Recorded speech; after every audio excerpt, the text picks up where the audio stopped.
So today's video is about the equipment that I travel with to take pictures and videos for Knots Daily.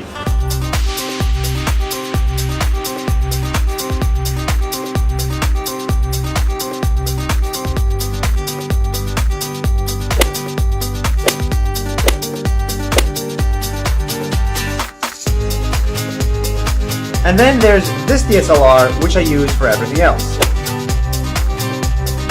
And after 121 days of traveling, here's what's left of my equipment. I broke my GoPro because I maybe dropped it in the ocean.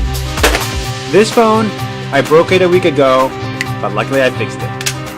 I was trying to fix the drone, but I accidentally super glued the battery to the body of the drone, so I can no longer remove it or charge it. Laptop, still good. That's 1 minute. See you tomorrow, unless I manage to break my DSLR as well.